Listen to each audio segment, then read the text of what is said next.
Bien, mes chers collègues,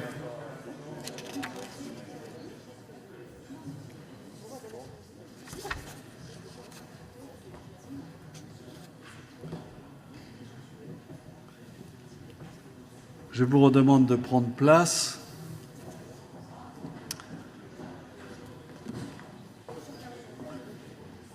Ce que je vous propose, puisque c'est... Oui, monsieur Calistri, vous voulez me demander quelque chose?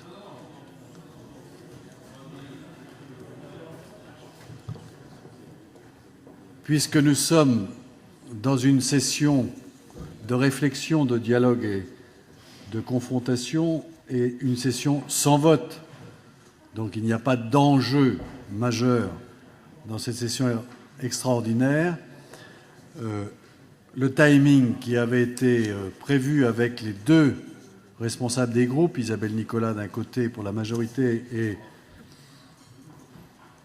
Alain Cadec pour l'opposition, c'était que nous ouvrions nos travaux de cet après-midi sur une discussion après les deux présentations de ce matin et surtout centrée sur le projet de loi de décentralisation. Et à 16 h, nous aurons une intervention et d'Isabelle Nicolas et d'Alain Cadec, et je conclurai nos travaux pour que nous puissions faire en sorte que la session se termine à 17 h précises. Il est 15 h, nous avons 2 heures, donc je vous appelle à la précision, à la concision, mais à vous exprimer, bien entendu, très largement sur ce sujet. Et d'emblée, j'ouvre la séance sur les demandes de parole concernant plutôt le texte de décentralisation et que vous puissiez livrer votre point de vue dans un débat qui s'amorce, puisqu'il durera jusqu'à l'automne. Très certainement, on aura l'occasion d'y revenir, puisque j'ai eu l'assurance de Maryse Lebranchu, la ministre, de venir participer à un débat dans le département avec des élus, des acteurs économiques, des représentants de la vie sociale. Donc vous verrez que ce débat va vivre encore quelques mois, et il le faut. Sylvie Bourbigo, vous aviez, non mais dans la séquence précédente, demandé la parole et je ne l'ai pas oublié, donc je vous donne la parole. Merci, Président.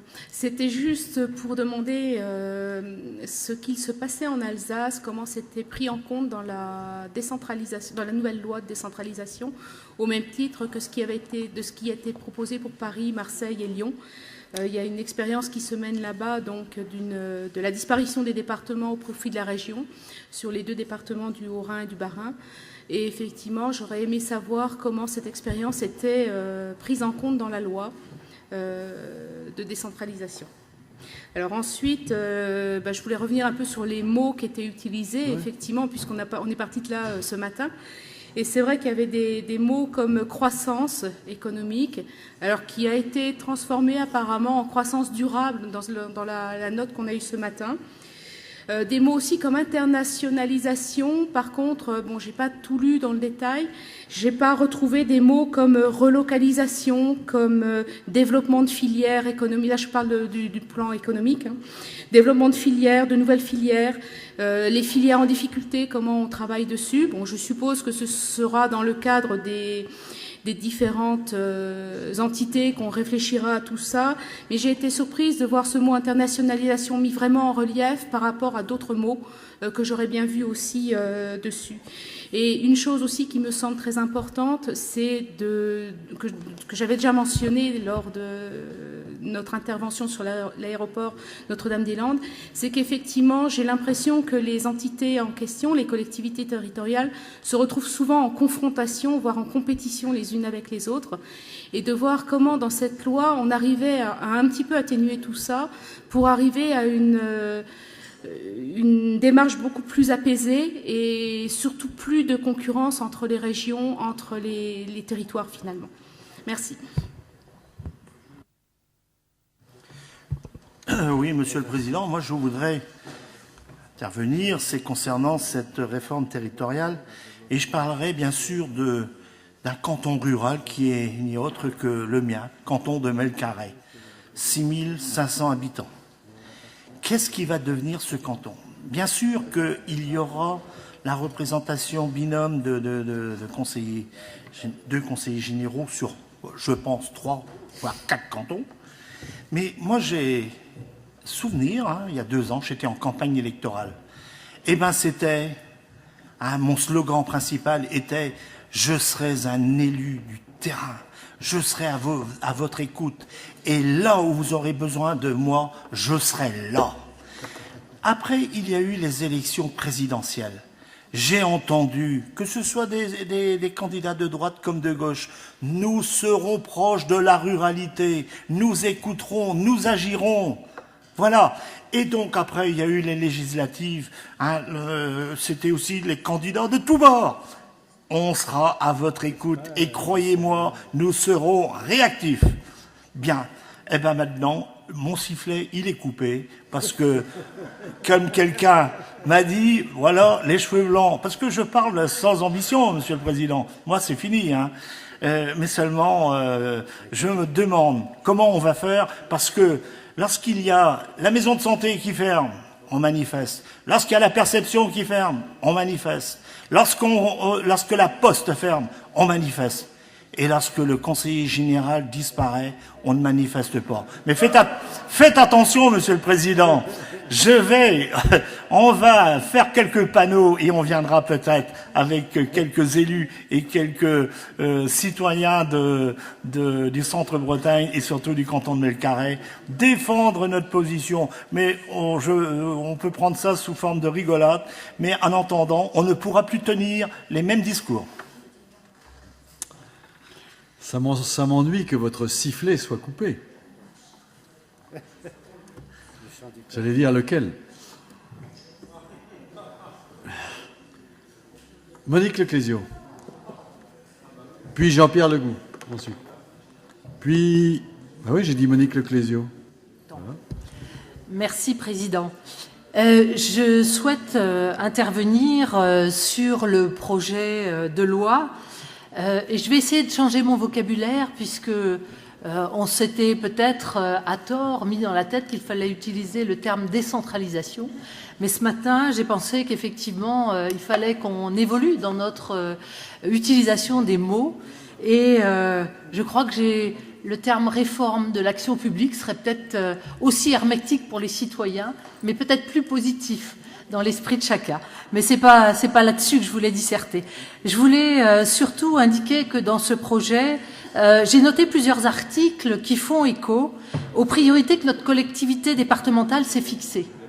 Je vais m'arrêter sur, parce que je vais pas prendre tous les articles, mais je vais m'arrêter sur ceux qui ont le plus de liens avec les travaux que nous avons engagés sur la valorisation de la ruralité. S'il vous plaît, mes chers collègues. Notre engagement pour construire la solidarité avec les territoires. 3 thèmes évoqués dans les articles rejoignent les politiques et les instruments que nous avons mis en place au cours des dernières années.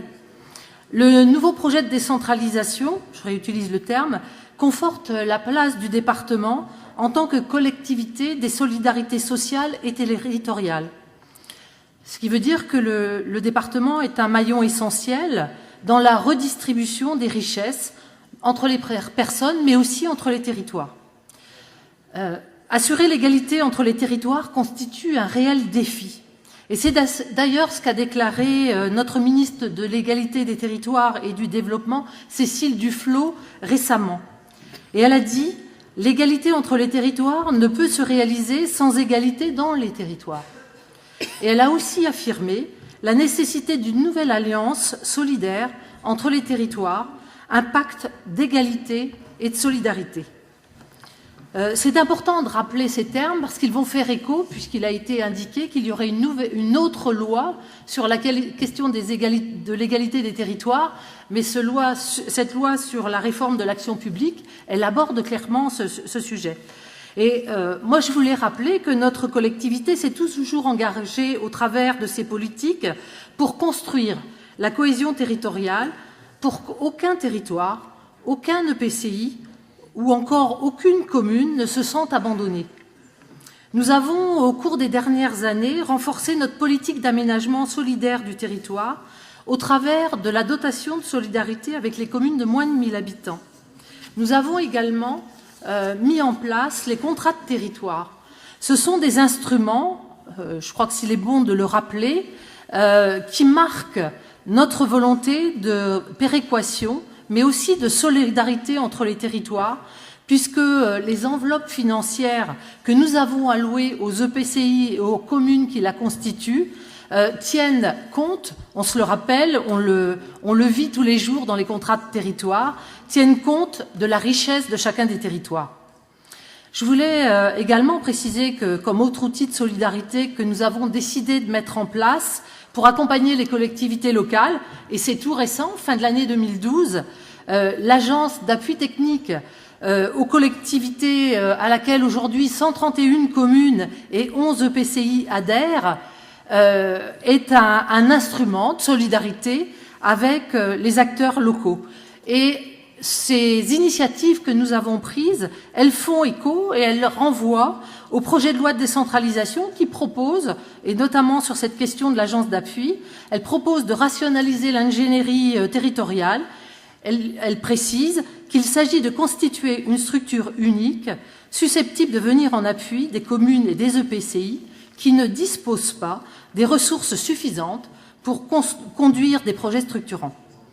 Cette phrase, bien sûr, moi je la lis comme étant une manière de conforter ce que nous avons engagé, les initiatives que nous avons prises, et nous ne sommes pas les seuls puisque nous avions rencontré un certain nombre de départements qui avaient pris ces initiatives. Mais ce texte, moi je le lis comme une invite à poursuivre, en lien avec les collectivités qui adhèrent aux structures, à cette nouvelle structure, la mobilisation d'autres partenaires départementaux qui sont des outils auxquels nous avons participé. L'agence qui accompagne sur le développement culturel est déjà associée. Le CAE, bien sûr, l'est. Mais il est peut-être intéressant aussi de se poser la question sur l'habitat, de la mobilisation de nouveaux partenaires autour de l'agence d'appui, comme le propose le texte de loi, puisqu'il s'agit de couvrir l'ensemble des champs qui concernent l'eau, la voirie, l'aménagement du territoire et l'habitat. Le projet de loi il réaffirme également la nécessité d'améliorer l'accès des citoyens aux services à la population. Et moi, je voulais aussi rappeler les grands enseignements du travail que nous menons depuis 2 ans sur la ruralité, puisque la question des services à la population et la question de l'accessibilité des services a été très clairement réaffirmée comme une attente forte de tous les habitants qui sont sur les territoires ruraux. Et donc le texte de loi qui nous est proposé confie à l'État et aux départements la responsabilité pour réduire les inégalités entre les territoires et de construire ce schéma d'amélioration de l'accessibilité des services au public sur l'ensemble du territoire départemental. Alors, il est précisé que sa mise en œuvre sera assurée par des conventions entre l'État et les collectivités territoriales, mais bien sûr, les collectivités locales doivent y être associées. Et je voulais rappeler que nous avons sans doute été, comme d'autres territoires départementaux, des précurseurs, puisque, avec l'association des maires, un diagnostic des services à la population a été réalisé et que il a abouti à la signature d'une charte sur les services à la population dans le département des Côtes-d'Armor. Ce qui veut dire que ces anticipations nous permettront de reprendre ce travail pour l'adapter et pour pouvoir effectivement répondre aux demandes qui sont formulées dans ce texte de loi. Donc cette logique d'aménagement équilibré du territoire, de solidarité départementale, eh bien aujourd'hui on voit que nous avons mis en place un certain nombre d'instruments, nous avons pris des initiatives et qu'elles rejoignent très clairement l'aménagement du territoire qui a été évoqué comme des priorités de notre collectivité départementale, à la fois au travers de la ruralité, avec ses différentes composantes, l'aménagement numérique, le maillage du département par les maisons départementales, avec cette volonté que le service public soit un service public de proximité pour être auprès des citoyens, le maillage des collèges, mais aussi le maillage de l'ensemble des services qui concourent au bien vieillir dans les Côtes-d'Armor, les services médico-sociaux ou les maisons de retraite. Donc, moi, et avec l'ensemble de nos collègues, au cours du rapport que nous avons présenté en début d'année sur la ruralité, nous avons clairement indiqué que la ruralité était un atout à valoriser. Donc ces nouveaux instruments qui nous sont proposés nous donneront des moyens supplémentaires pour mettre en place les actions que nous voulons assurer pour l'équilibre entre les territoires, mais cet équilibre, il ne se fera que s'il y a effectivement un débat clair au sein des territoires pour pouvoir être en cohérence avec l'attente des citoyens. Je voulais juste indiquer, pour terminer mes propos, que cet engagement pour l'amélioration, voire assurer l'aménagement du territoire et un développement équilibré des territoires, la solidarité avec tous les territoires costarmoricains, bien sûr, il ne pourra pas se faire sans des moyens financiers qui sont indispensables. Nous connaissons les finances des départements, on peut renforcer nos interventions, mais ce ne sera qu'avec des moyens spécifiques. Et c'est pour cela qu'aujourd'hui, je trouverais cohérent que nous revendiquions que la dotation d'équipement des territoires ruraux, la DETR, soit transférée au département pour une plus d'efficacité dans les actions publiques globales, celles conduites par l'État qui apporte des moyens aux collectivités locales, celles conduites par notre collectivité dans le cadre des contrats de territoire, mais aussi celles d'autres partenaires locaux. Et je pense que c'est un sujet sur lequel nous devons rapidement savoir comment nous allons pouvoir le conduire, puisque nous savons que nous allons, au cours de l'année 2013 et de l'année 2014, avoir à construire les nouveaux contrats de territoire qui sont les instruments de la solidarité territoriale. Et ces nouveaux contrats de territoire, il sera indispensable que nous puissions les appuyer, peut-être aussi sur des moyens qui soient plus des moyens immatériels, la question du soutien aux associations, du soutien au sport, à la culture, sont peut-être aussi à réfléchir au travers de ce partenariat que nous allons construire dans le cadre des futurs contrats de territoire. Donc voilà ce que je voulais dire et me féliciter, mais nous sommes en Bretagne, Marie-Lise Lebranchu a été en charge de l'aménagement du territoire et donc on ne peut pas être trop étonné d'un certain nombre de propositions qui sont formulées dans ce texte de loi, mais ça a été dit ce matin, qui rejoignent un certain nombre d'expérimentations, voire d'instances que nous avons mis en place en Bretagne pour que la concertation entre les différents échelons d'élus nous permette de donner plus de lisibilité aux citoyens sur le rôle de chacun des maillons pour plus de lisibilité et plus d'efficacité dans l'action publique. Merci, Président. Jean-Pierre Legout. Oui, Président, moi je rejoindrai à la fois Joël et Monique aussi. Joël, d'abord, effectivement, à ce qu'il a pu dire, on a du mal à mesurer justement la pertinence, ou en tout cas on mesure la contradiction avec nos discours sur la ruralité et voir l'application qui en sera faite demain, et y compris sur le schéma d'accessibilité au service public et par définition donc à l'aménagement équilibré du territoire avec cette partition qui est proposée. Deuxième élément, et Monique l'a repris partiellement à travers peut-être une hypothèse d'engagement de DETR dans la dotation de territoire, ça ne ferait que corriger, je dirais, les différences de traitement que peut avoir la ruralité aujourd'hui par rapport à l'urbain en matière de DGF tout court, que ce soit donc au niveau des communes, que ce soit au niveau des comités de communes. Quand on voit la différence de DGF pour une communauté de communes et pour une communauté d'agglo, il y a encore du chemin à faire si on veut justement améliorer cet aménagement du territoire. Et la deuxième partie de question porte sur le texte en lui-même qui nous a été fourni ce matin, où il est mis sur les compétences obligatoires et compétences optionnelles des communautés de communes qui seront renforcées. Et dans les compétences obligatoires apparaît l'assainissement collectif et non collectif. Je ne sais pas si vous pourrez nous en dire davantage là-dessus. Alors je ne sais pas d'ailleurs pourquoi c'est dissocié avec l'eau potable, parce que quelquefois les deux sont menés de pair. Mais a priori, ça a l'air assez clarifié comme assainissement collectif et non collectif. Et plus loin, donc au milieu de page, il est dit aussi que la compétence relative au schéma de cohérence territoriale, à titre obligatoire, est reconnue aux communautés de communes. Moi, j'avais l'impression que c'était un travail qui était à mener à une échelle bien plus grande, notamment du pays pour l'instant, pour la plupart du temps. Je ne sais pas si c'est... Est-ce qu'on parle de là de PLU intercommunal ou est-ce qu'on parle de là carrément de PLU, bien sûr, en cohérence avec le SCOT, mais de SCOT directement au niveau de l'intercommunalité, ça me paraît court. On va y répondre, mon cher Jean-Pierre. Michel Vaspart. Oui, Monsieur le Président,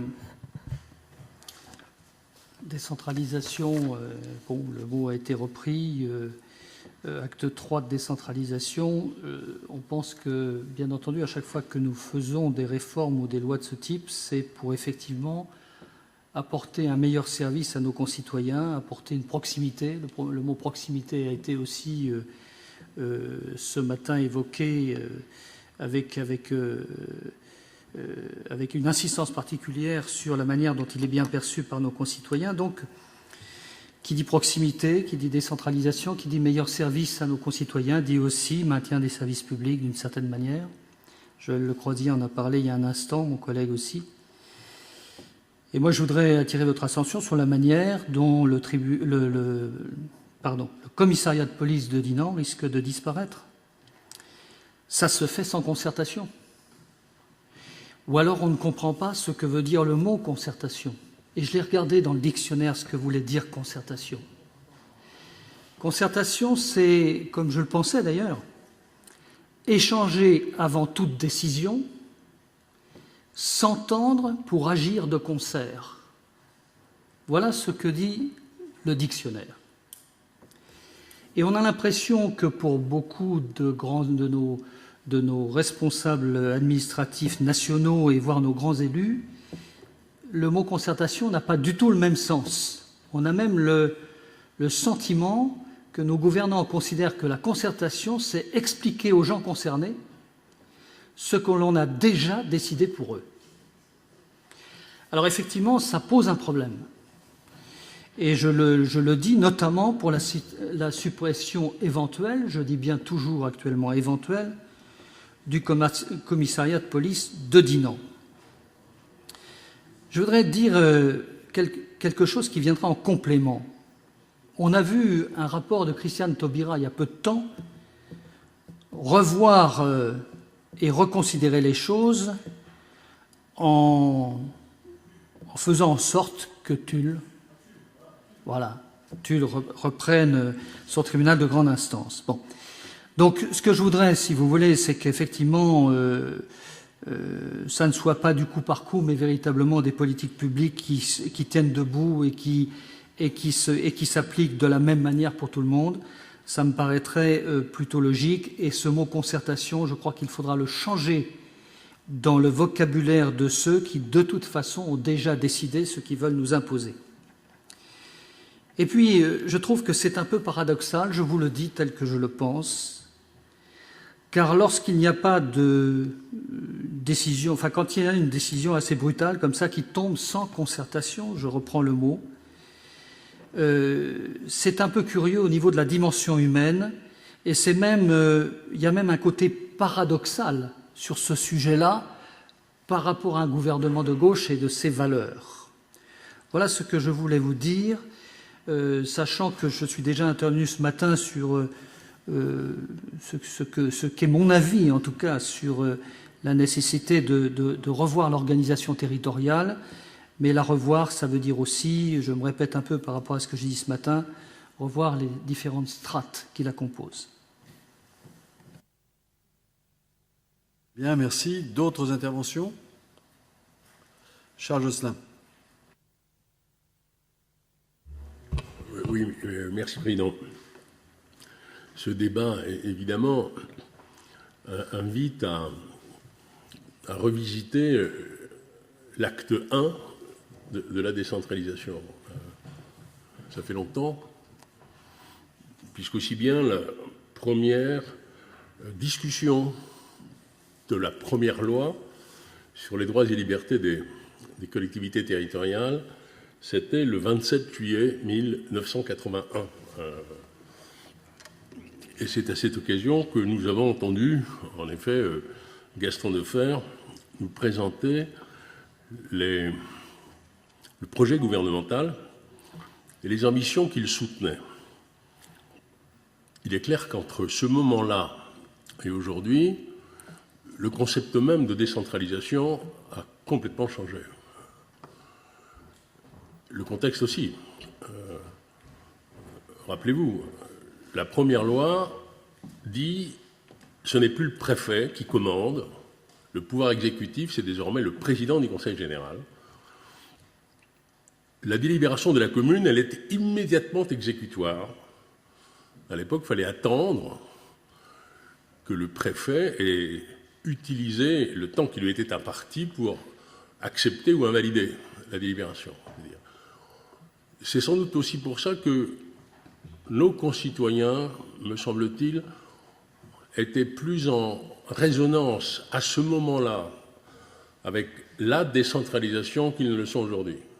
Parce qu'ils peuvent avoir l'impression que ça a déjà été fait pour l'essentiel. Et qu'aujourd'hui, on est plus dans l'affinement, en quelque sorte, de la décentralisation,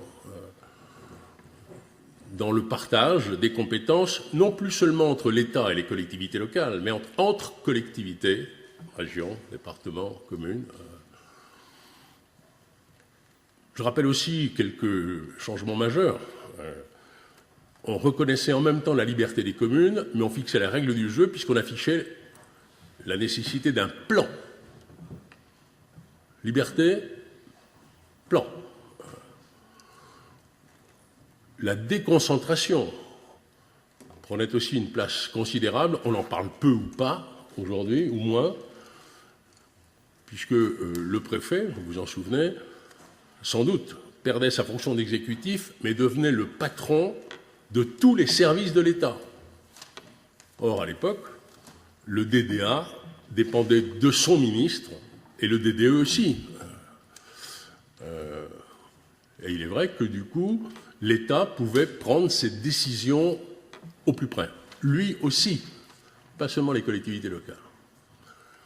Il est intéressant de voir que j'étais rapporteur pour avis de la Commission des finances à cette occasion, je me suis beaucoup appliqué dans cet exercice. Il est intéressant de voir, et on pourrait presque reprendre les passages, c'est Gaston Defferre. Il dit « J'en viens aux compétences dans le domaine économique. Le développement de la crise économique. » On est en 81. La situation difficile que traversent de nombreuses entreprises ont souligné la nécessité pour les communes et les départements d'agir dans le domaine.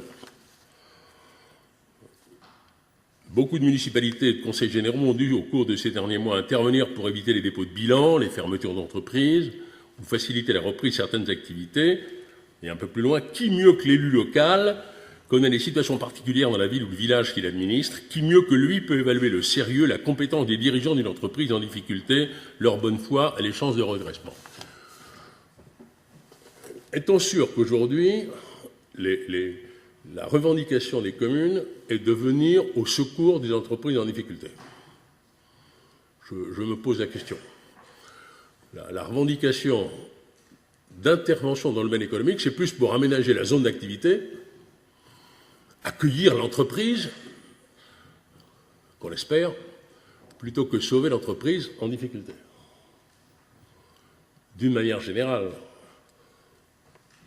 ce qui prévaut alors, ce n'est pas d'abord de faire des économies à l'État. Et c'est quand même la grande différence entre cette période-là et aujourd'hui. Mais les mêmes qui reprochent à l'État un train de vie excessif ne peuvent pas dans le même temps lui reprocher de resserrer son budget et d'essayer de pratiquer la meilleure efficience possible de la dépense publique. Or, c'est de cela dont il s'agit. Je pense que la discussion parlementaire va être longue. Le calendrier relativement contraint obligera peut-être, le moment venu, à utiliser quelques procédures d'accélération de la procédure parlementaire. Je ne le souhaite pas, parce que je pense qu'il faut qu'elle aille jusqu'au bout et que tout puisse être échangé et que des contre-propositions, pourquoi pas, puissent s'imaginer. Et on voit déjà bien qu'entre la sensibilité sénatoriale et celle de l'Assemblée nationale, il peut y avoir plus que des nuances sur un certain nombre de dossiers. On ne parle plus de plan, mais quelque part, les procédures régionales autour des conférences territoriales pourraient donner lieu à quelque chose qui ressemblerait à une planification régionale. Et de la même manière qu'à l'époque, en 81, j'avais d'ailleurs déposé un amendement en ce sens, on demandait aux communes de respecter les objectifs des plans régionaux. Il paraîtrait assez normal que la liberté des collectivités locales s'exerce dans le respect, justement, de ces orientations régionales. Car décentralisation ne veut pas dire bordel. C'est important de le rappeler. Que dire encore? De faire, disait, en ouvrant la séance, en quelques années, tout a changé. Les sciences, les techniques, les moyens de transmission, de communication, aussi bien en ce qui concerne l'information que la culture, les modes de vie, les aspirations des hommes et des femmes, des jeunes et des vieux, tout a changé. Dans tous les pays démocratiques, il a été fait droit aux besoins de concertation,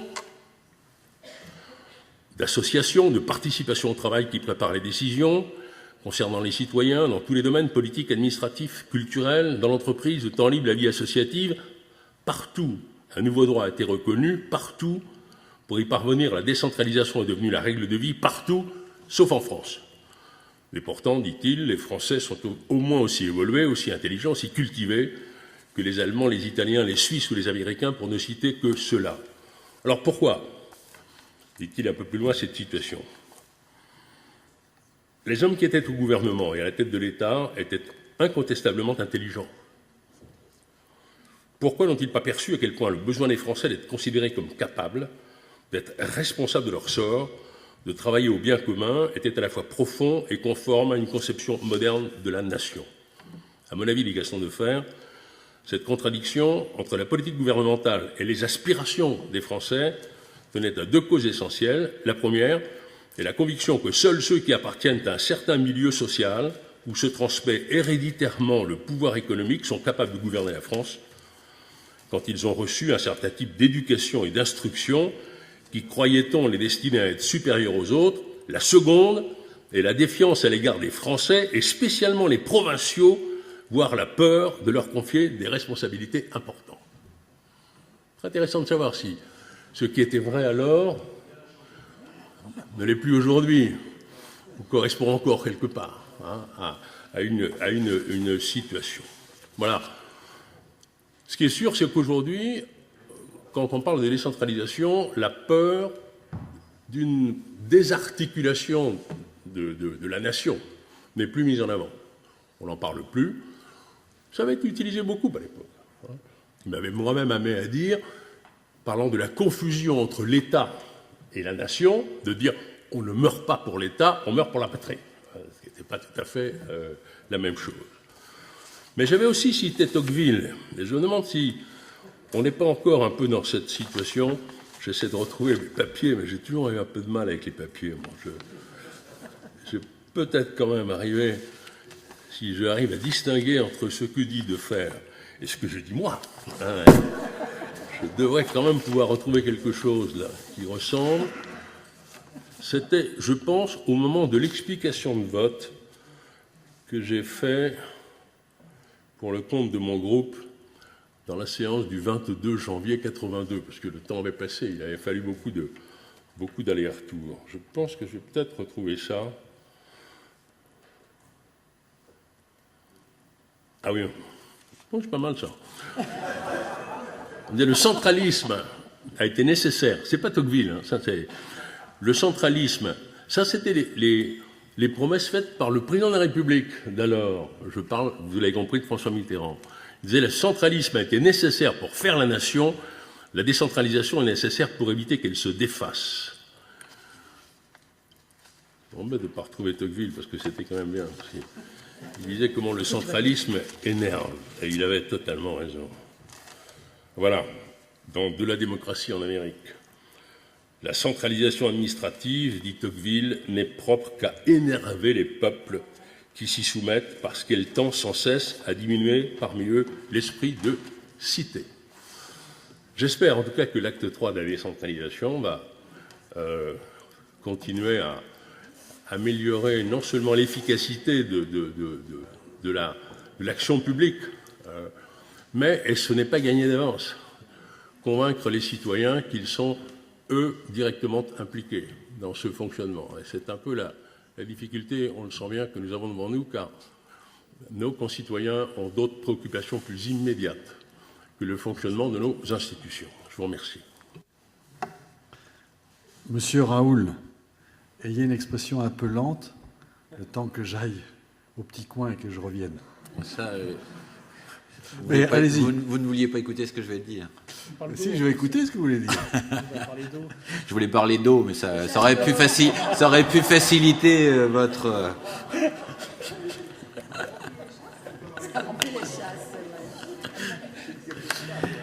Non, je souhaitais simplement dire par rapport à ce débat que nous entamons aujourd'hui, d'abord avec la qualité de l'intervention de ce matin, notamment du conseiller du ministre, mais le débat que nous avons cet après-midi et le texte qui fait l'objet de notre attention. Nous abordons là des interrogations et des questions et un projet de loi qui va profondément bousculer nos façons de travailler, notamment pour les élus qui sont à la fois élus départementaux, mais également élus intercommunaux, où on voit bien que la relation entre la commune et l'intercommunalité va de nouveau s'intensifier, voire se fusionner, car on voit bien que les compétences risquent de monter d'une strate. Mais ce que j'ai apprécié, c'est la clarification qui est apportée à travers ce texte sur cette notion de compétence générale que nous souhaitions ne pas perdre à chacun des niveaux, parce que nous considérions que nous pouvions intervenir sur des sujets qui étaient de notre intérêt. Et cette notion de chef de file qui est là clairement définie, qui devra conduire la réflexion sur un sujet sans pour autant se l'approprier ou se l'octroyer seul. Et je crois que cette notion de chef de file permet de clarifier justement l'approche que nous pourrons avoir.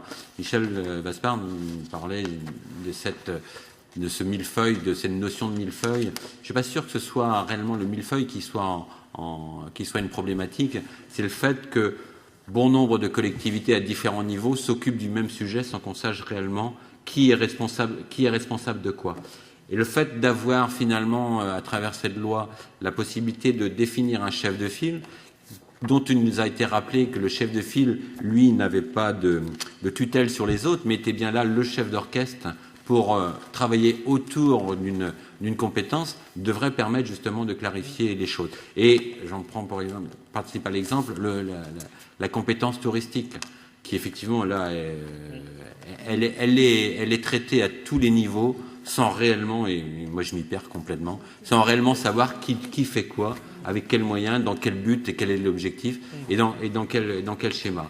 Aujourd'hui, à partir du moment où on dit le chef de file sera le département, c'est pas le département qui organisera toute la notion, le projet touristique, mais il mettra en musique l'ensemble des différents acteurs sur cette thématique précise, et nous devrions quand même gagner en efficacité sur l'ensemble de cette question. Les communes, l'intercommunalité prenant une place importante, puisqu'a priori, il n'y aura plus d'offices de tourisme municipaux, ils deviendront communautaires. Ensuite, il y aura donc la région, le département, mais en moins, tout ça sera dans une politique cohérente et partagée. Et je crois que ça, c'est une avancée importante et qui devrait apporter de la lisibilité et du coup de la compréhension de la part de l'ensemble des acteurs et de l'ensemble des citoyens qui en sont bénéficiaires. La question, le chef de file sur le numérique est une question importante également. Là aussi, on va clarifier les choses, même si ici en région Bretagne, le fait que nous ayons travaillé depuis longtemps sur ces thématiques, on commence à bien organiser les choses, et le schéma Bretagne très haut débit qui s'est mis en place est un bon exemple de ce qu'on peut faire quand on partage les choses. Je crois que c'est quelque chose qui sera de bon ton. Je notais toujours sur le numérique, je note dans la loi, il faudra regarder tous les textes, et puis ils vont encore évoluer, puisqu'il y a tout ce débat parlementaire qui va encore faire bouger les choses.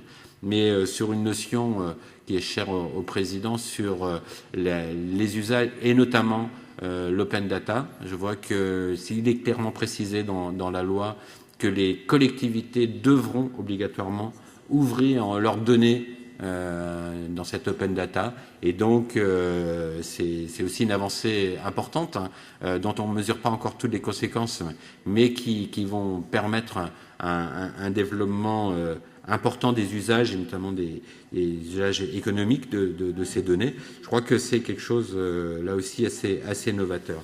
Enfin, sur les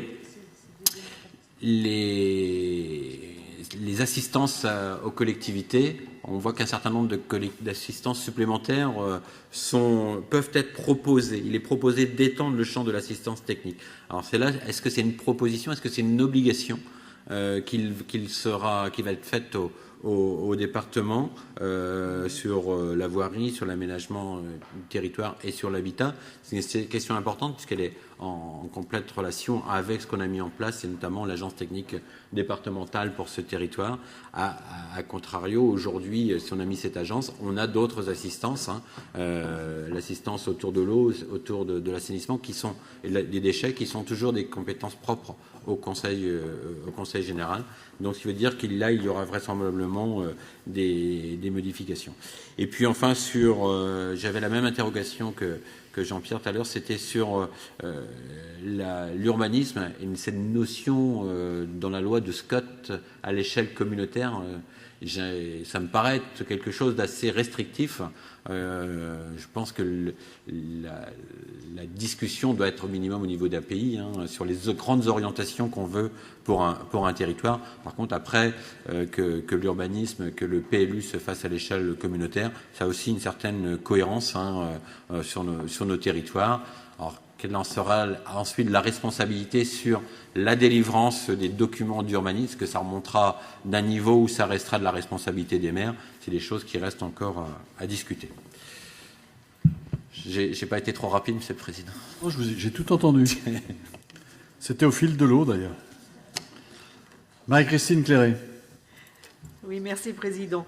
Alors, moi, je me retrouve bien avec une contribution beaucoup plus modeste que mes deux prédécesseurs pour aller dans le même sens de ce qui vient d'être dit, parce que c'est vrai que cette loi de décentralisation, je pense qu'avant tout, c'est une confiance qui est faite aux collectivités territoriales pour accompagner au mieux les citoyens. Donc, moi, ce que j'ai retenu comme terme qui me semble important, c'est que les décisions, les analyses et les observations des besoins soient au plus près du terrain pour que ça puisse justement avoir des cohérences au niveau des actions mises en œuvre, et que nous puissions, chacun à notre niveau, mobiliser les acteurs locaux. C'est vrai que c'est pas au niveau national qu'on mobilisera l'association X sur tel territoire communal, intercommunal ou départemental. C'est bien en lien, et si on veut une participation démocratique, c'est bien aussi par ce biais-là que passera cette participation. L'action sociale a été particulièrement mise en avant par rapport à la décentralisation vers les départements. C'est aussi en vue des analyses qui ont été faites de la pertinence des actions menées par les départements, puisque, au contraire de ce qu'on aurait pu craindre, cette décentralisation qui a commencé au fil des années a permis une réduction des écarts d'approche pour les besoins des citoyens sur le territoire national. Donc là, on voit bien que c'est pas parce qu'on confie une action de développement social à un département, au département, que cela va désavantager les uns par rapport aux autres. Rappelez aussi que le département chef de file de l'action sociale, c'est aussi permettre ce travail de collaboration. Et là, nous avons pris de l'avance pour le département des Côtes-d'Armor, puisque nous sommes déjà en travail, en session de travail, en commission avec l'ensemble des partenaires sur la mise en place du schéma départemental d'action sociale, qui, je rappelle, ne sera pas le fait seul du département, mais bien une contribution, une complémentarité sur le territoire, afin que les citoyens ne soient pas seulement accompagnés dans l'assistance, comme on pourrait le croire, mais bien avec cette notion aussi de prévention et de développement social. Alors, des lois restent à l'étude, notamment par rapport à la dépendance. L'octroi qui va être fait aussi au département de la prise en charge des ESAT.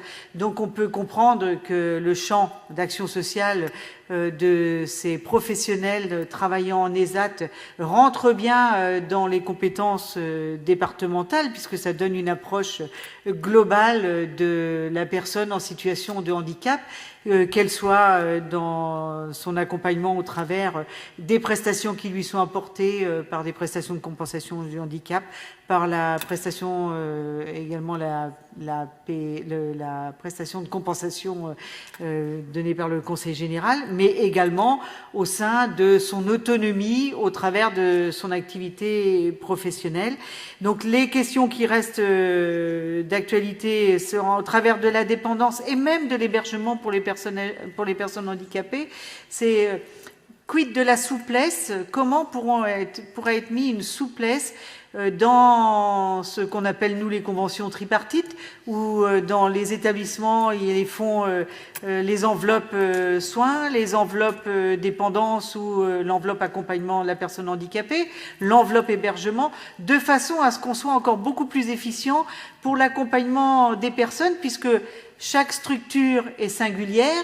Elle vit une situation qui lui est propre, et on pourrait être amené à avoir une certaine souplesse pour faciliter sa gestion, pour permettre que l'accompagnement des personnes qui sont hébergées soit le plus efficient possible. Parce que, on l'a dit ce matin, ce qu'attend le citoyen, c'est que l'action qui est menée soit efficiente, efficace et pertinente.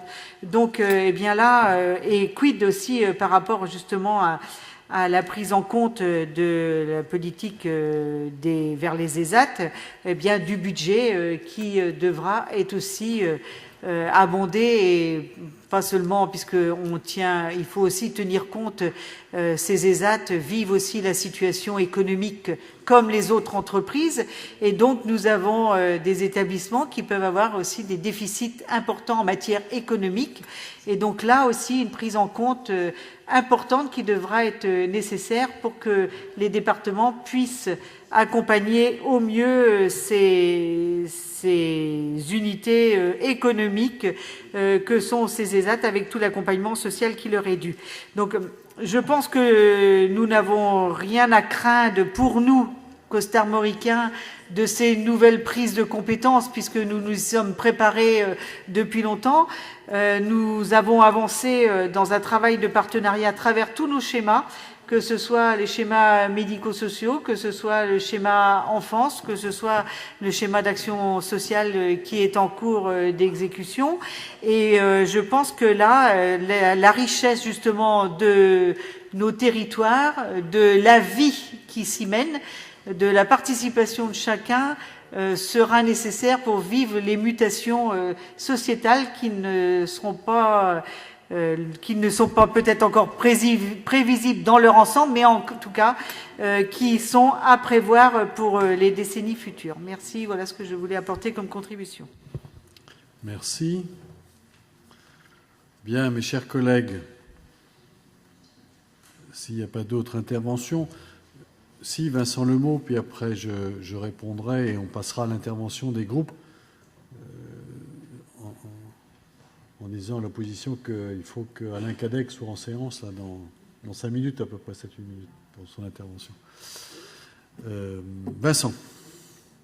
Oui, c'est la réflexion du directeur adjoint du cabinet de Mme la ministre ce matin qui m'a interpellé quelque peu sur la situation de Lyon.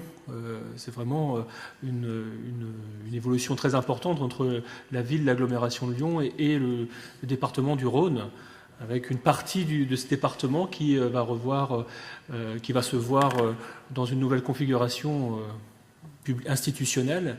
Département, collectivité, agglo, département agglo, ce sera un nom assez particulier. Mais c'est sur une compétence spécifique que le Conseil général connaît bien, c'est le SDIS, service départemental d'incendie de secours. C'est savoir comment une telle compétence qui est gérée par le département, en collaboration bien sûr avec les communes du territoire, peut être rediscutée et retravaillée sur un territoire qui va bouger avec une nouvelle collectivité, et pousser un peu la réflexion de savoir pourquoi dans le texte il n'apparaît pas, puisque vous avez été aussi partie prenante à la discussion sur ce texte. On ne voit pas plus d'éléments sur la gestion peut-être plus intégrée des SDIS dans les services départementaux, par les services départementaux, puisqu'on voit très bien que toutes les questions liées à la gestion ou à la préparation à l'organisation du secours dans le département, on a eu un CTP encore en début de semaine avec des collègues qui sont ici, ça impacte directement le Conseil général, bien sûr les communes, mais forcément le Conseil général si on veut faire plus, quoi. Donc c'est vrai que c'est une réflexion peut-être qui aurait été de bonne aloi dans cette loi également. Très bien, merci. Bien, mes chers collègues, après 8-9 interventions, qui montre bien tout l'intérêt que vous portez à ce projet de loi de décentralisation, je voudrais, avant de donner la parole au groupe et conclure ensuite, répondre non pas à tous, car je partage pour beaucoup les observations, les interrogations et parfois les réponses que vous-même vous avez apportées, et c'est ça qui est le plus important. Sylvie Bourbigot a évoqué l'Alsace d'un côté et ce qui se passe dans le Rhône et à Lyon de l'autre. D'abord, il faut dire que, vous l'avez observé, dans la loi de décentralisation, elle ne remet pas en cause des textes qui ont été votés, portés par la majorité précédente. D'abord sur l'intercommunalité, même si il y a des éléments dans le texte qui, sans remettre en cause le passé, enrichit ou accroît les responsabilités, j'y reviendrai dans quelques instants. Ça veut dire que la partie de la loi RCT qui est autorisée à la fusion des collectivités territoriales, mariage entre des communes, constitution de communes nouvelles, en un mot, transformation d'intercommunalité en commune de plein exercice, par disparition des communes qui la composent, mariage de départements, fusion de régions, mais aussi, quelque part, fusion de collectivités qui ne sont pas de plein exercice, certes, mais Lyon, agglomération et département. Ça, sur cette partie-là, il n'y a pas de retour. Ces fusions sont toujours autorisées. Ça veut dire que sur le cas alsacien, où, somme toute, l'équation est assez identifiable et précise, il s'agit en même temps de fusionner 2 départements, le Bas-Rhin et le Haut-Rhin, avec la région alsacienne, pour en faire une seule collectivité. Les choses sont claires. J'ai envie de dire, c'est presque dans la philosophie de la réforme des collectivités territoriales, avec demain, quelque part, une forme de conseiller territorial, qui sera assiégé mais dans une seule collectivité, puisqu'il y aura la disparition des départements. Mais après tout, on peut considérer qu'on est un peu dans la même philosophie. Bien. Ce qui me plaît bien en Alsace, c'est que les assemblées ont délibéré, avec des délibérations concordantes, et que c'est le peuple alsacien qui va décider de son avenir sur son organisation. Il faudra atteindre une participation au référendum de 50% des inscrits, et que la majorité soit suffisamment significative, mais à partir du moment où il y a 50% des inscrits, s'ils font 50,01% pour la fusion, c'est gagné. Et d'ailleurs, ce sera extrêmement intéressant de voir ce qui se passe, puisque ce sera la première dans notre pays de ce qui pourrait s'opérer à l'échelle de la France métropolitaine, parce que c'est déjà engagé dans les départements d'outre-mer. En Guadeloupe, en Martinique plutôt, ils ont décidé que départements-régions, sur des territoires uniques, puissent fusionner. Ce qui n'est pas le cas de la Réunion, qui veut garder son département et sa région. Mais on est là dans du sui generis, et notamment une forme d'application de la loi spécifique au territoire d'outre-mer. Bien. Le cas lyonnais est différent.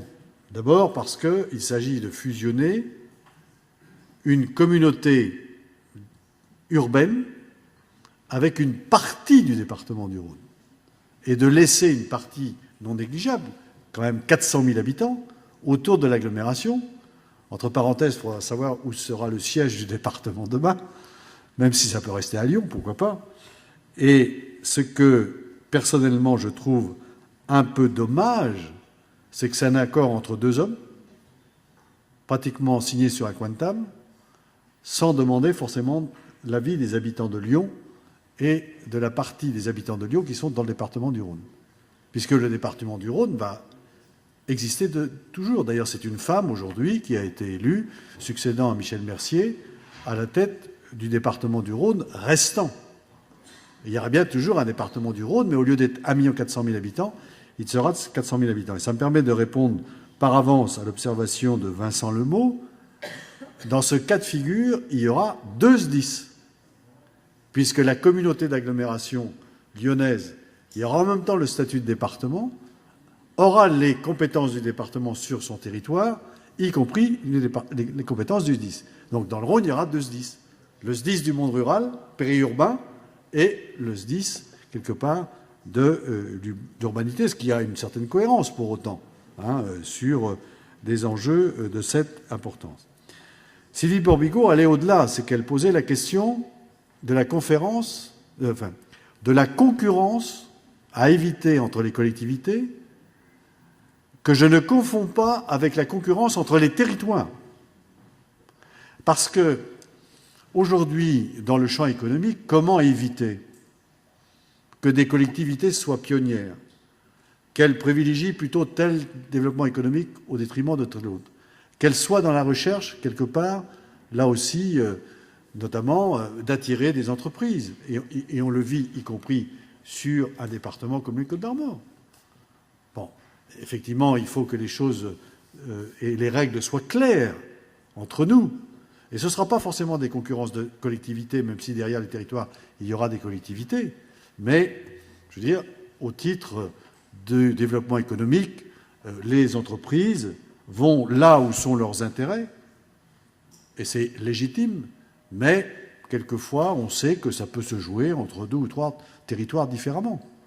Et d'ailleurs, pour les hommes et les femmes d'expérience que nous sommes, quelquefois, on sait que ça se joue à une relation personnelle, ou la conviction d'un territoire d'avoir su séduire une entreprise ou son promoteur, et que tout cela est de l'ordre de l'humain, et que quoi qu'on fasse et quelles que soient les règles, heureusement, ce qui va, je veux dire, rester, c'est la capacité des individus, en fonction de leur histoire, à choisir. Et on ne peut pas obliger une entreprise. Je veux dire, les temps du général de Gaulle qui disait « telle décentralisation industrielle, c'est Citroën à Rennes », c'est fini. On sait qu'aujourd'hui, cet exercice a atteint ses limites. Sur l'observation exprimée avec beaucoup d'humour et d'ironie d'ailleurs de Joël Lecroisier sur les élus de terrain, etc., ce que je voudrais retenir, c'est surtout la question de la ruralité. Moi, je voudrais vous rendre attentif à plusieurs choses sur cette question. Faut-il être dans une opposition entre le rural et l'urbain? Les choses changent, évoluent, même si c'est sur des temps longs, et vérité d'hier n'est pas forcément vérité d'aujourd'hui. On sait pourquoi les villes se sont construites à travers les âges. Et notamment, qu'est-ce qui a été prééminent dans le siècle précédent? C'était la question industrielle. Puis est devenu également prégnant les fonctions administratives et les fonctions sociales de la ville, voire commerciales, avec le développement des hypermarchés, qui a été, je veux dire, quelque chose d'important à une certaine époque. Et aujourd'hui, quand on voit le retournement de l'évolution démographique, elle est plutôt portée par les petites villes. Et d'ailleurs, vous aurez remarqué dans le travail de Denis Muset, et chacun peut avoir une approche sur le sujet, il y a eu un moment donné, ça n'a pas été relevé, mais le point le plus fort, c'était le cadre de vie. Qu'est-ce qui était déterminant pour nos citoyens? C'était de bas le cadre de vie. Et derrière le cadre de vie, vous avez la qualité de la vie et de la relation entre les êtres humains. Et c'est quelque part, à mon avis, quelque chose qui va être fondateur de l'évolution des territoires et de l'organisation de demain. C'est en même temps parfois subi par les évolutions culturelles et sociales, mais en même temps construit par ce que nous faisons, parce que si ce n'était que subi, alors que vaudrait l'exercice des élus locaux si ça devait en être ainsi, et même sur des grands enjeux comme notamment le numérique. Sur ce qu'a exprimé Monique Leclésio, moi je partage, Monique, totalement ton analyse. Je veux dire, et d'ailleurs, on voit bien que dans le choix qui est fait par le texte de décentralisation, le développement économique est au cœur.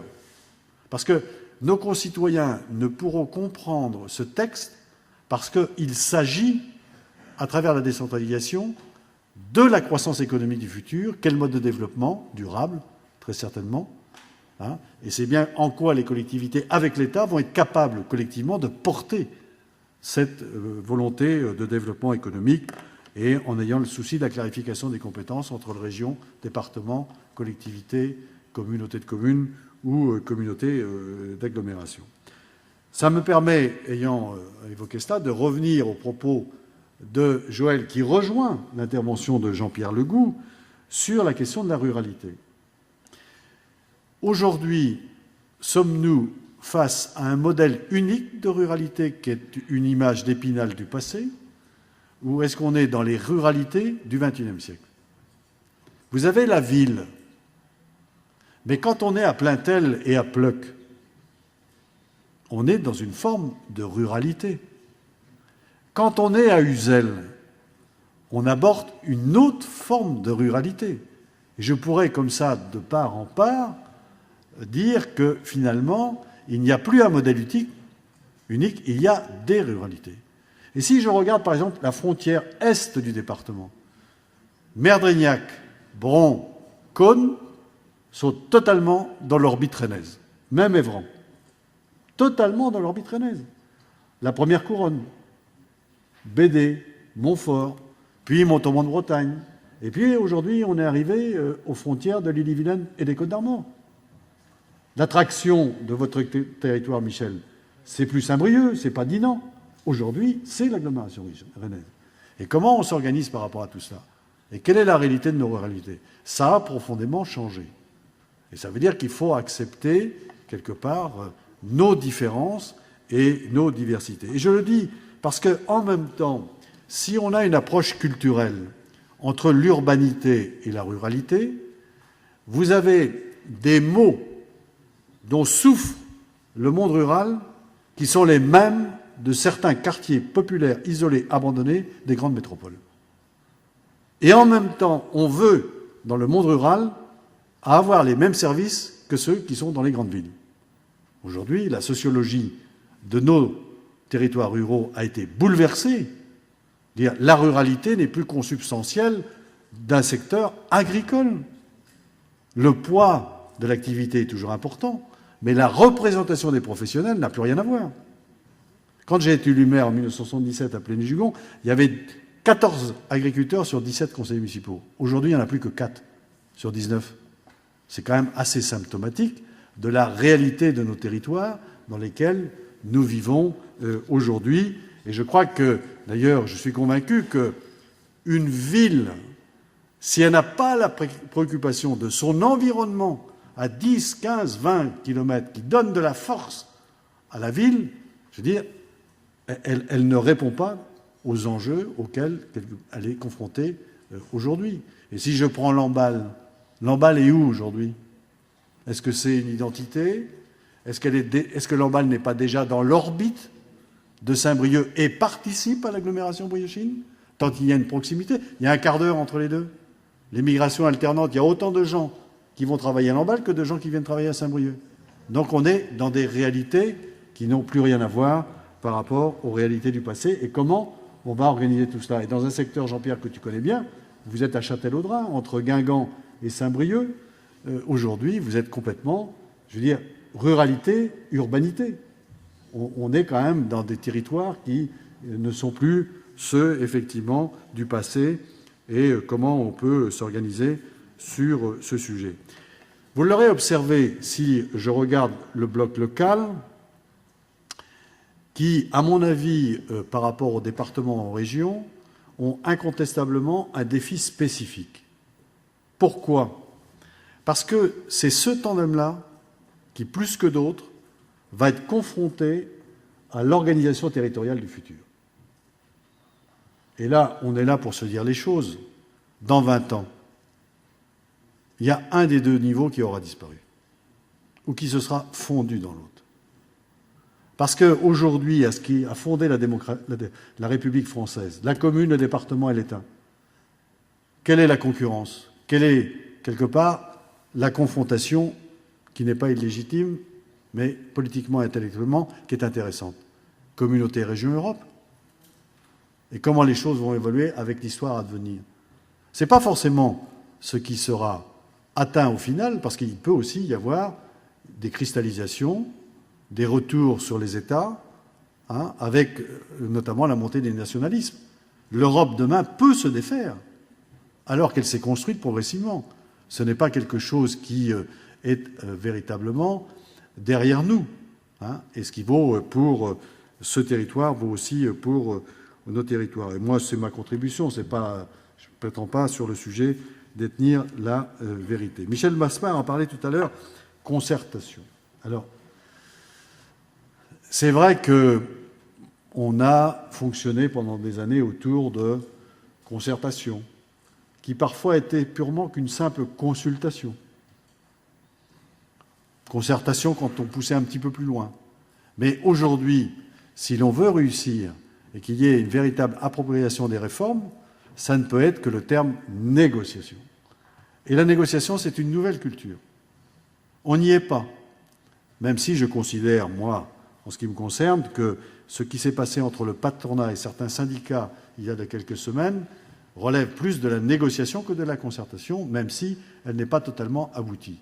Mais c'est quand même quelque part une nouvelle forme de relation entre le patronat et les syndicats, et dans le dialogue social, une nouvelle culture qui doit, je veux dire, s'immiscer et se construire entre l'État et les collectivités territoriales.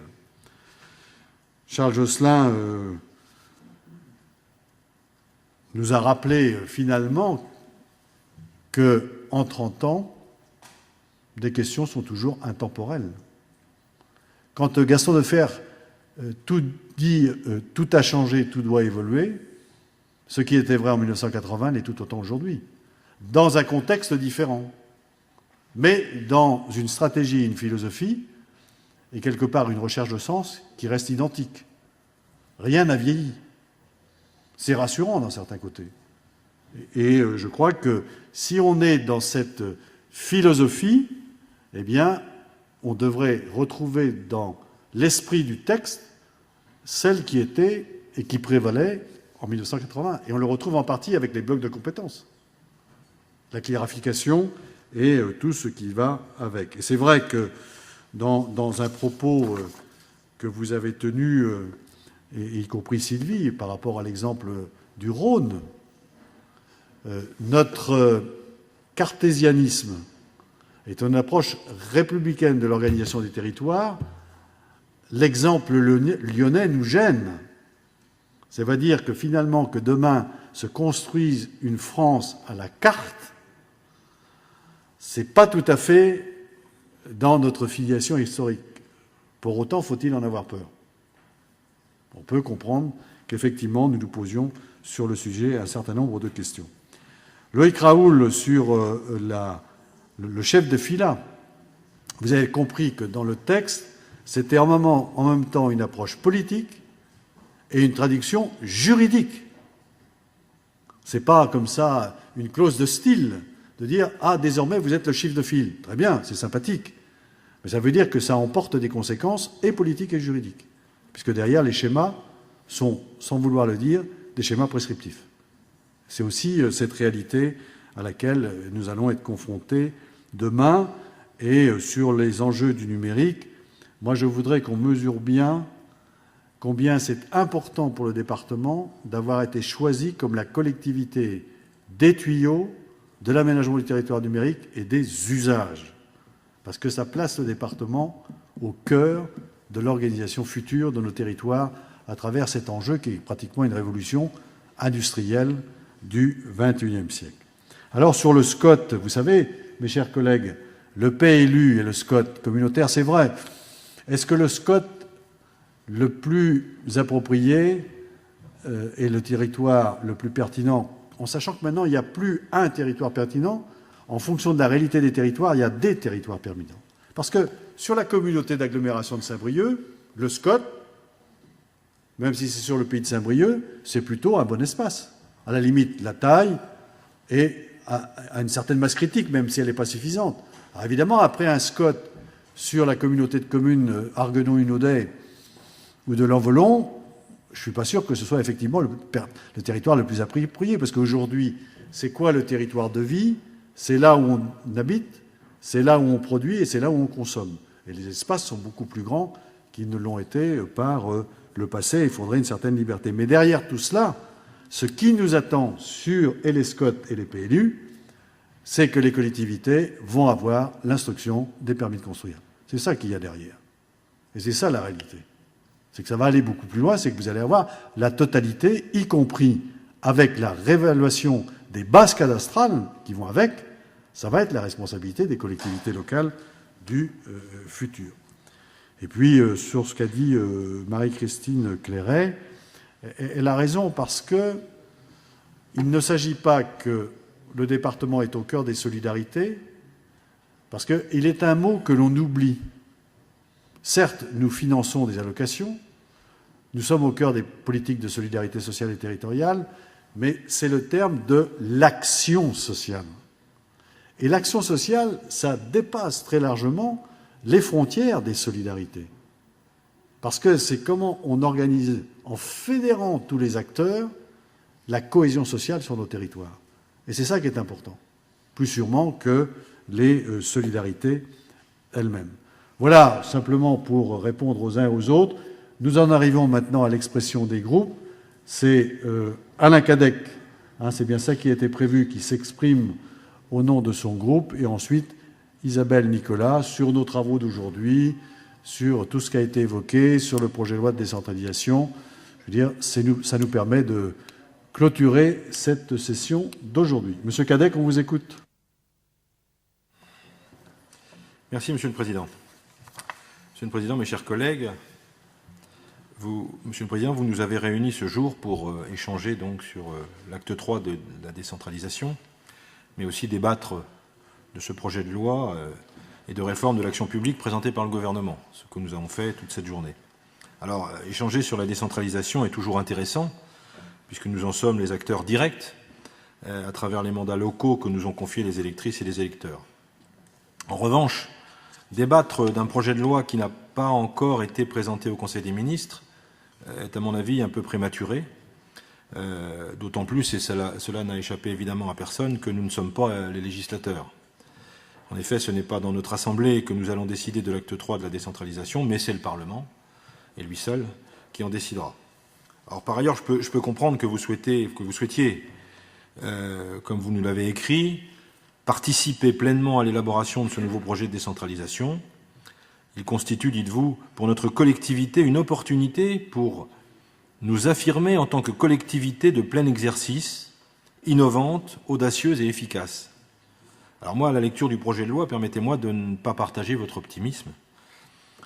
D'ailleurs, les échanges que nous avons eus ce matin ont mis en lumière un certain nombre d'interrogations et d'inquiétudes que ce projet de loi suscite. Après deux grandes étapes décentralisatrices, en 82 sous Gaston Defferre et en 2003 sous Jean-Pierre Raffarin, cette proposition nous apparaît imparfaite.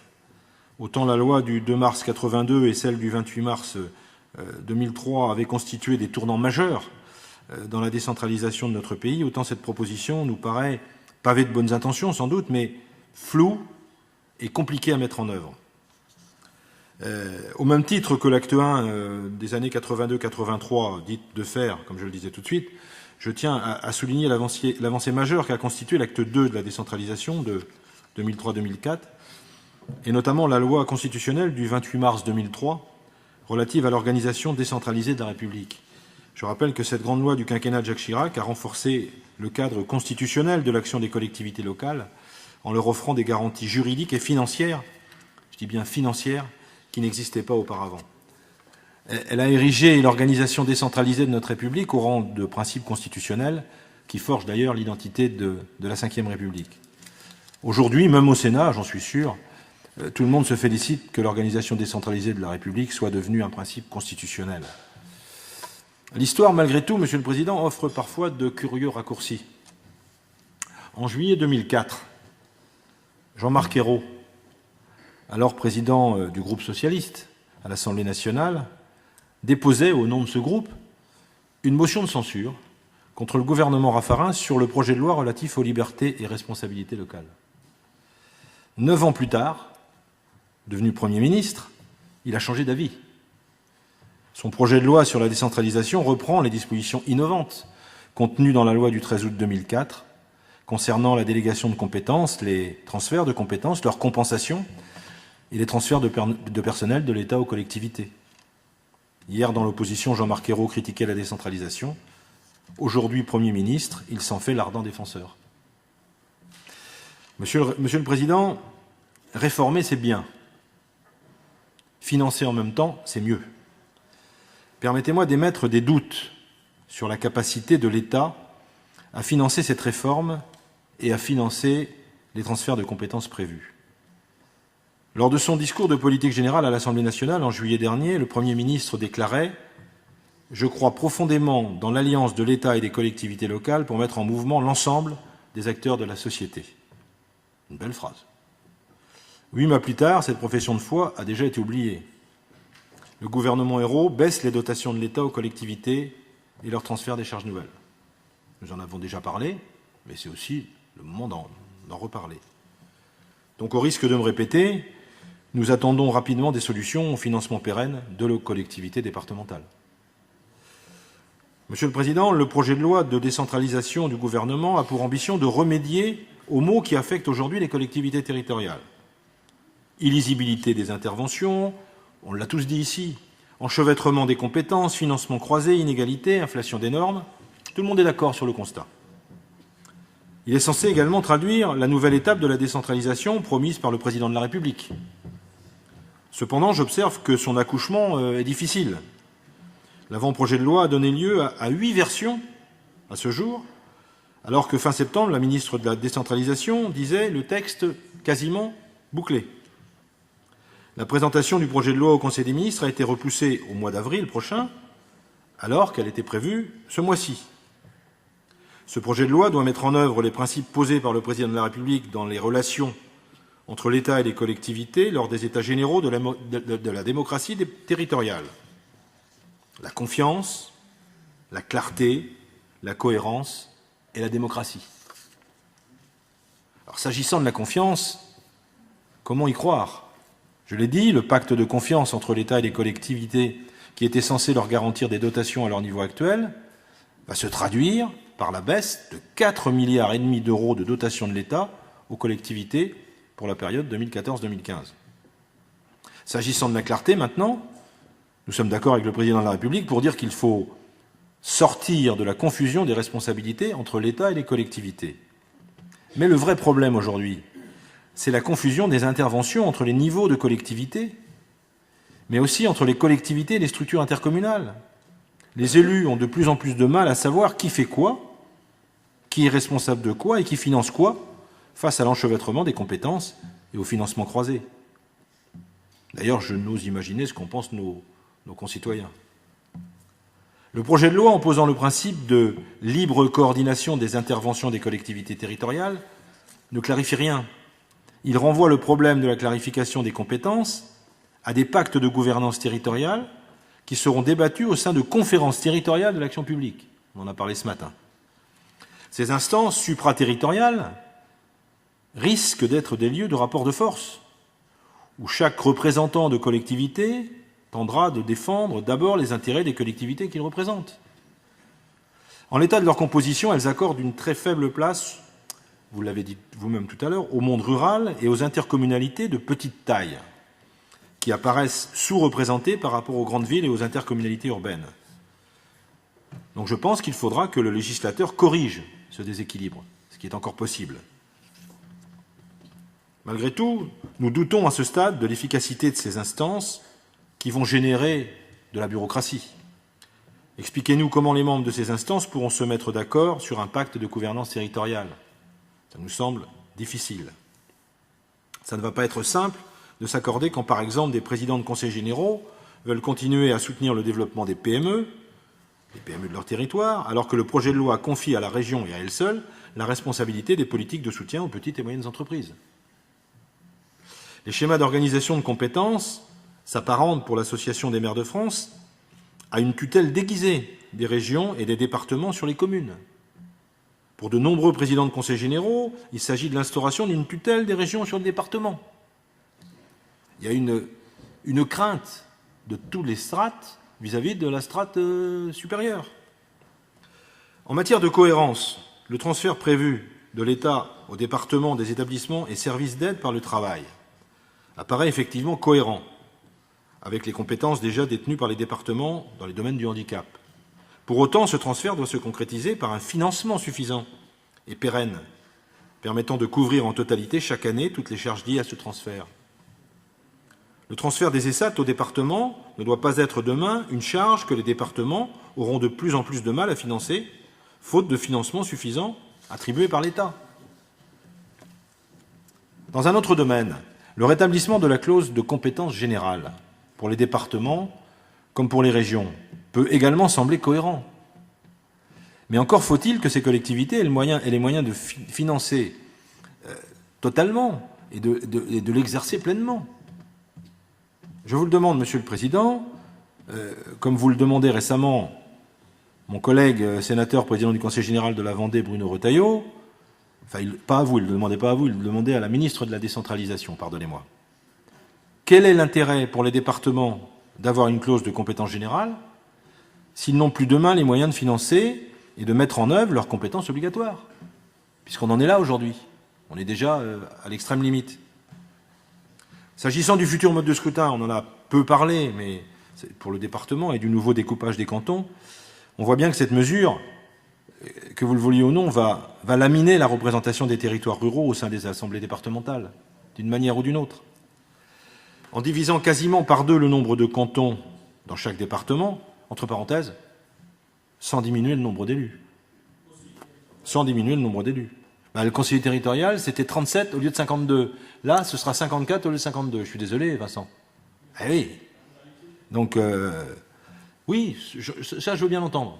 Mais je te parle, je veux bien l'entendre, comme le disait le président. Mais je te parle du nombre d'élus. Oui, ça, je veux bien l'entendre. Le problème était à peu près identique. J'en conviens.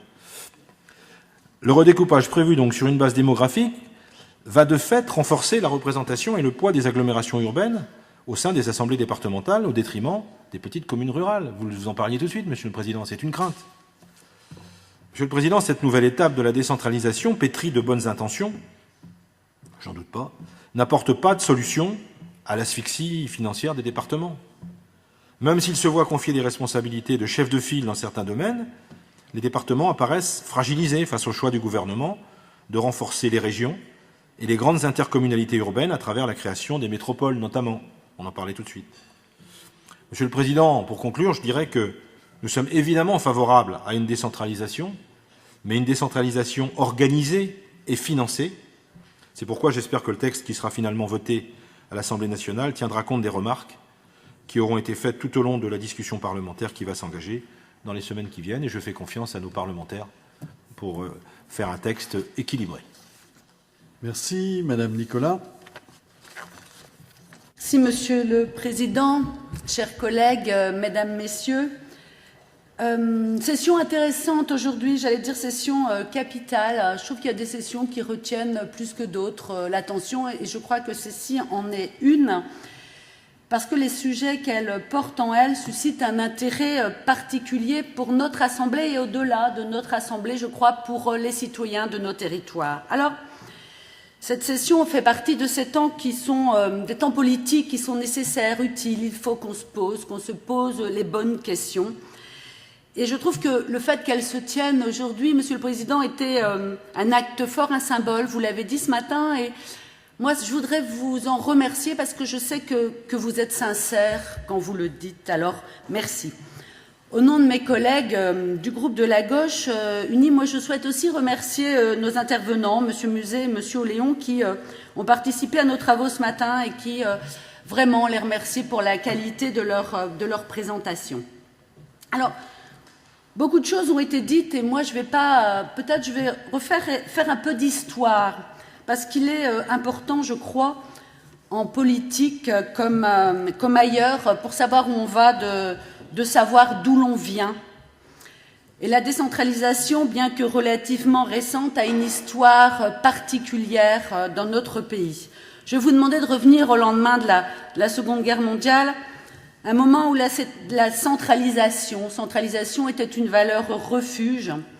Dans cette France d'après-guerre, il y avait une opposition entre un niveau local qui était jugé conservateur et un niveau national que l'on considérait moderne, visionnaire. Cela correspondait sûrement à un héritage, plusieurs siècles de centralisme, mais peut-être aussi à un besoin, celui de retrouver une unité nationale qui s'était diluée dans les années d'occupation. Alors à l'époque, années 40, début des années 50, la Bretagne, mes chers collègues, était considérée comme une région en grand retard en termes de développement économique, et particulièrement nos campagnes. Et oui, ça ne nous réjouit pas. Et c'est à cette époque et dans ce contexte qu'est né alors, nous n'étions pour la plupart pas nés, mais qu'est né le Comité d'études et de liaison des intérêts bretons, le CELIB. Le CELIB a constitué un formidable outil de structuration d'un espace public d'échange autour d'élus, de chefs d'entreprise, de responsables. Le CELIB a œuvré pour la définition d'une stratégie commune d'aménagement et de valorisation de notre territoire et de son identité. À l'époque déjà, cette volonté partagée de donner corps et sens au territoire régional est inédite. Elle constitue l'un des prémices à l'idée que l'échelon local peut servir de tremplin pour le changement. Il faudra attendre l'élection de François Mitterrand à la présidence de la République pour que soit finalement posé l'acte fondateur de la décentralisation. 1981, la gauche pourtant à l'époque n'était pas forcément unanimement acquise à cette réforme, mais cette réforme visait à renforcer les pouvoirs locaux qui étaient à l'époque détenus majoritairement par la droite. Les acteurs de l'époque, Mitterrand, Mauroy, Defferre, avaient compris qu'il était temps de libérer les territoires. Le centralisme entravait l'esprit d'initiative locale et en votant ces lois de décentralisation 82-83, le législateur a changé la France et ses territoires. Faire cette réforme, c'était également croire en la capacité des Français à faire vivre la démocratie territoriale. Cette décentralisation a permis de répondre à cette aspiration des Françaises et des Français de l'époque qui souhaitaient participer directement aux décisions qui les concernent dans leur vie quotidienne. Décentralisation, responsabilisation du citoyen, rapprochement du pouvoir et de la prise de décision. Je crois qu'il est aujourd'hui plus que nécessaire de maintenir ce lien. Alors, aujourd'hui, le projet de loi dont les grandes lignes ont été définies par François Hollande lors de la clôture des États généraux de la démocratie territoriale le 5 octobre 2012 va inscrire une nouvelle étape dans l'approfondissement de cette démocratie territoriale. Celle qui permet de concilier l'unité de la République et la diversité des territoires, l'égalité des droits, la prise en compte des particularismes, la souveraineté nationale et l'expression des identités. La France est un grand pays partagé entre la reconnaissance des diversités et le besoin d'unité nationale. François Hollande souligne ici un équilibre fragile qu'il convient de préserver lorsque l'on entreprend une nouvelle étape de décentralisation. Ce souci de privilégier cohésion et rassemblement est affirmé comme postulat dès l'exposé des motifs du projet de loi qui précise la nécessité de créer les conditions de la confiance, a été dit, entre l'État, dépositaire des valeurs de la nation, de la République, et les collectivités territoriales, actrices essentielles de la vitalité des territoires et du lien social. L'exercice subtil de décentralisation consiste à concilier le principe constitutionnel d'une République indivisible, démocratique, laïque et sociale, avec la reconnaissance de la richesse issue de la diversité. En lisant les premières lignes du projet de loi, nous retrouvons le cœur qu'est l'État et les poumons que sont les collectivités territoriales. Le premier garantit l'unité, impulse la cohésion nationale et le second permet de faire respirer la France. Dans un contexte économique et social dégradé, après avoir été éprouvé par de longues années de déchirure dans notre société, je crois qu'il faut vraiment réanimer ces deux fonctions vitales. Alors, je ne reviendrai pas sur le moment, sur le contexte particulier où se situe ce projet de loi. Je crois que c'est un contexte que nous connaissons bien. Mais je voudrais plutôt, moi, revenir sur ce que nous a dit M. Cadec tout à l'heure, et j'avoue que je n'ai pas tout compris. Vous nous parliez tout à l'heure, et M. Vaspart, d'abord de concertation, que tout était fait sans concertation, et en même temps, vous récusez le principe de la concertation au fond, qui est l'exercice que nous faisons aujourd'hui. Alors, si vous pensez que ça ne sert à rien, n'employez même pas le mot. C'est tout. Enfin, je veux dire, voilà, on l'oublie. Enfin, je veux dire, mais ne nous reprochez pas de pas... Alors, justement, je voulais en venir, c'est pas ici que ça se décide, peut-être, mais en tout cas, nous avons ici un parlementaire qui aurait pu porter, peut-être, s'il avait le souci de venir nous écouter, de venir nous entendre et de venir partager, il aurait peut-être pu porter nos interrogations, nos réponses, nos questions. Alors je sais, mais vous lui direz, bien sûr, mais ce serait bien, ça aurait été mieux qu'il les entende directement, et peut-être aurait-il pu déjà nous apporter quelques éléments de réponse, mais en tout cas, je pense que son rôle, dans un jour comme aujourd'hui, comme d'ailleurs souvent, aurait été d'être là, parmi nous, pour pouvoir aussi échanger, écouter et porter la voix d'un département. Alors vous lui direz, mais oui, je n'ai pas dit vous, j'ai dit lui. Je ne confonds pas encore vous et lui, soyez-en certains. Alors, voilà, moi je crois que c'est un peu dommage, hein, vous l'avez dit, nous ne sommes pas des législateurs, donc nous en avions un, il aurait dû être là. Ce que je regrette aussi, c'est que, alors même que, et vous l'avez dit encore, cette loi n'a pas été débattue, vous en préjugez déjà les décisions. Je trouve ça dommage. Nous sommes dans un pays démocratique et que nous puissions aujourd'hui préjuger de décisions qu'un débat démocratique devra porter, je trouve ça difficile. Alors téléphonez, ne m'écoutez pas, vous avez raison. Bon, en tout cas, non mais, je sais que vous n'écoutez pas, mais ça n'est pas grave. Alors, moi je voudrais dire en tout cas pour terminer que... mais c'est bien, c'est bien. En tout cas, moi, je voudrais juste revenir sur peut-être un petit point aussi que vous avez soulevé tout à l'heure, et qui montre bien, peut-être en ce jour, aujourd'hui emblématique, la différence entre les genres.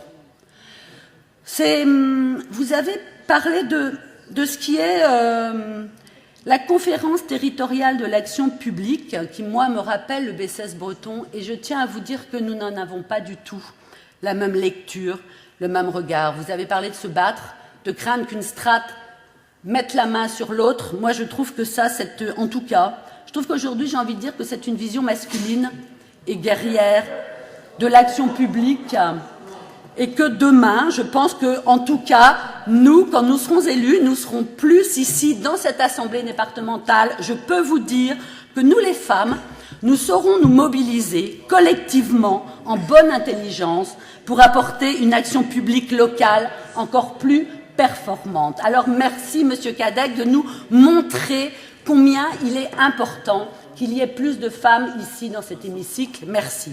Alors, je voudrais terminer pour nous dire que le projet qui nous est présenté aujourd'hui fait la part belle à l'initiative et à l'intelligence locale.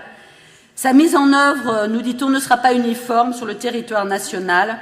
Elle sera ce que nous en ferons et je suis sûre que nous saurons en faire une belle chose. Merci.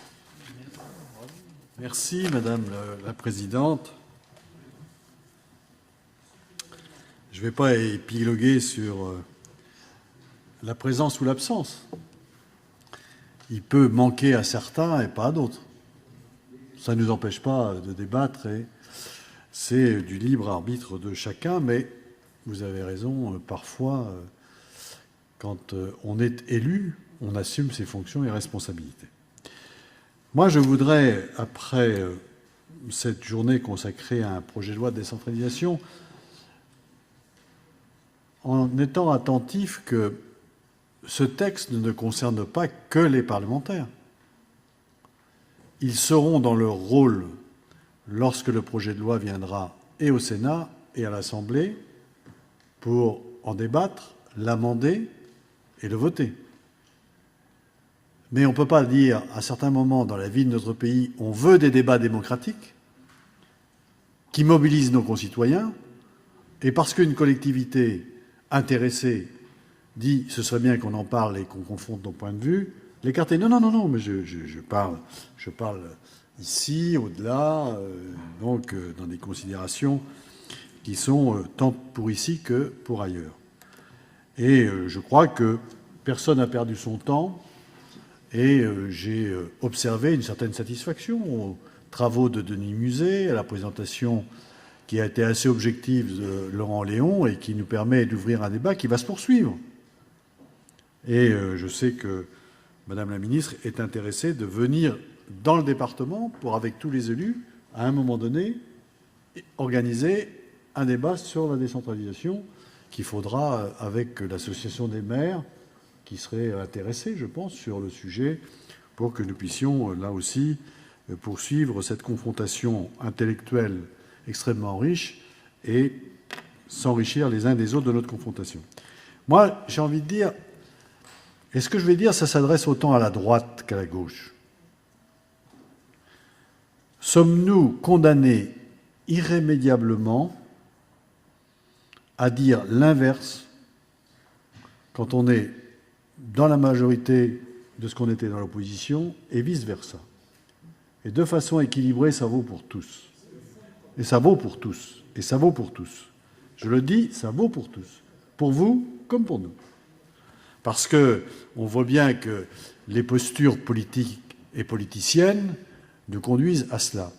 Que nous soyons sur des grands enjeux politiques, des grands enjeux de société, comme on a pu en connaître à l'Assemblée ces derniers jours. Grands enjeux sociétaux, mariage pour tous, adoption, PMA, etc. Et d'ailleurs, je peux observer que quelque part, il arrivait que ça faisait bouger les lignes, y compris au-delà des sensibilités, et c'est tant mieux.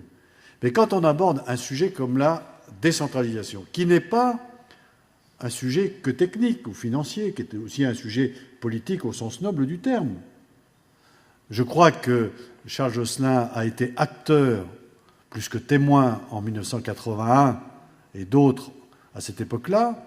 Il s'en souvient, la droite d'alors était contre cette loi de décentralisation.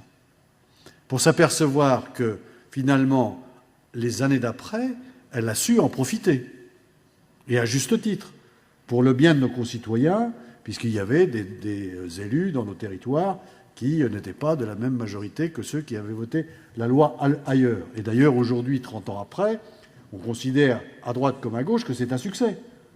Et que, quelque part, la décentralisation doit se poursuivre. Et si on pouvait, quelque part, se dire, au moins de temps en temps, parce que je le sais, et vous le savez aussi, dans d'autres cercles, quand on n'est pas sur des estrades, où il faut adopter des postures, ou dans des tribunes, parce qu'il faut faire la différence. On est capable de partager et avoir des convergences. Et c'est heureux. Donc ici, de temps en temps, on pourrait peut-être se dire, au moins que sur certains points, on partage et qu'on est d'accord, et que sur d'autres, on a des inquiétudes.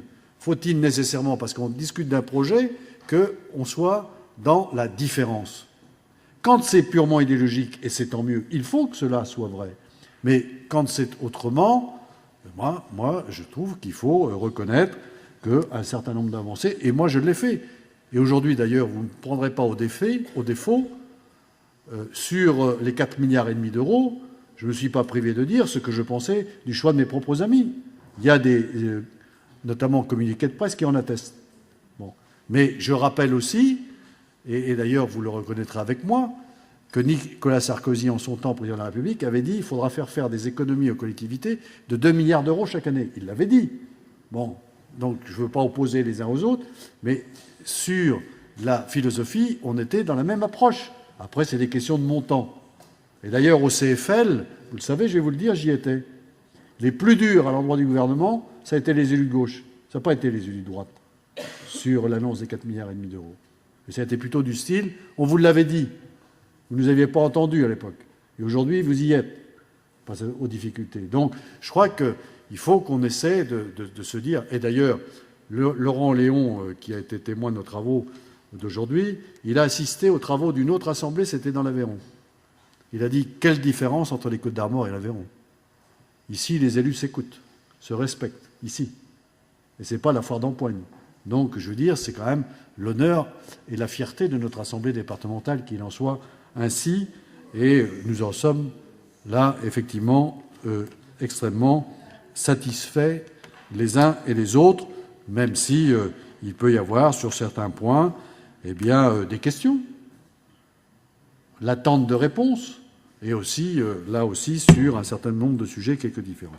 Je voudrais terminer sur un point, en répondant à une question qui est souvent exprimée, pas sous forme de question toujours, mais parfois sous cette forme aussi. La loi de décentralisation manquerait de souffle et d'audace. Est-ce que ce gouvernement peut faire mieux et plus ? 82, ce n'est pas 2013. 2004 non plus. Le contexte n'est pas du tout le même. Et on peut imaginer une loi d'audace. Est-ce que nous sommes prêts à donner aux régions la compétence de l'État et d'exercer une tutelle sur les collectivités infradépartementales qui nous amènerait progressivement dans la constitution d'un État fédéral français? C'est la question. Et elle n'est pas illégitime, et intellectuellement et politiquement, elle est intéressante, puisqu'elle est consubstantielle de quelle Europe politique voulons-nous demain? Parce que c'est lié, ça ne peut pas être autrement. Et j'ai envie de dire, cette question qui est posée, elle sera de plus en plus posée avec de plus en plus d'acuité avec l'évolution du temps. Et les générations futures, de celles et ceux qui sont en charge de responsabilité, et je parle aux plus jeunes d'entre nous, ici dans cette Assemblée, ils auront cette question qui reviendra incontestablement comme une antienne. Pour autant, vous l'avez vu à travers l'étude des mots, sur notamment le millefeuille, mais aussi sur le fédéralisme, dont la question a été posée, dont on a pu observer que les Françaises et les Français n'y étaient pas prêts.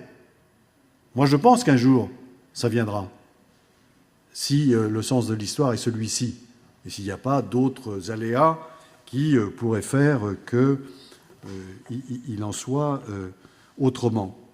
Je ne sais plus qui, ce matin, a parlé notamment du phénomène italien ou de ce qui se passe avec Pepe Grillo et d'autres. Vous savez, moi, je vous rends attentif à ce point dans une analyse mesurée.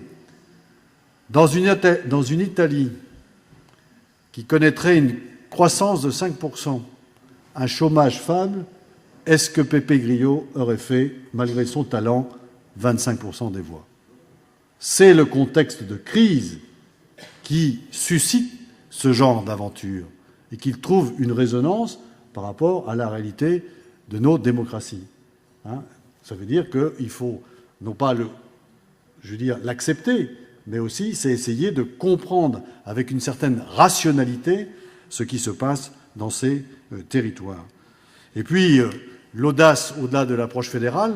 Quand je nous compare avec d'autres démocraties des 27 pays de l'Union européenne, dans lesquelles la France est classée 17e sur 27, mais l'audace, elle est celle-là. Dans certains pays d'Europe, les collectivités gèrent les personnels de l'éducation nationale. Si tel était le cas en France, les collectivités en prendraient pour 50 milliards d'euros. Qui plus est, vous y ajoutez la santé, 47 milliards d'euros. Ça veut dire que le budget des collectivités, qui est de 220 milliards aujourd'hui, passerait à 300 milliards demain. Et que le budget de l'État, qui est de 380 milliards, descendrait à 280 milliards. C'est ça les questions auxquelles nous sommes.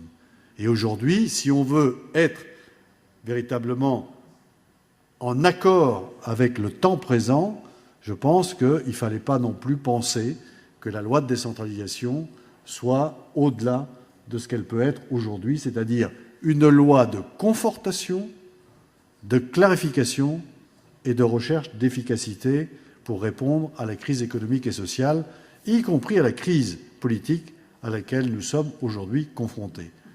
Réussira-t-elle ? Eh bien, ce sera incontestablement l'enjeu de ces 10 années qui viennent, et nous aurons l'opportunité certainement dans nos sessions, au détour d'une délibération ou d'un rapport, de rappeler notamment le débat qu'il y aura lieu sur notre pays, sur la décentralisation. Moi, je voudrais vous dire combien je me satisfais, que j'ai trouvé intéressantes nos travaux d'aujourd'hui. Nous aurons l'opportunité certainement d'y revenir, et j'espère que vous y avez pris de l'intérêt et aussi du plaisir. Mes chers collègues, la séance est levée. Nous nous retrouvons dans quelques jours pour notamment une prochaine commission permanente. Merci.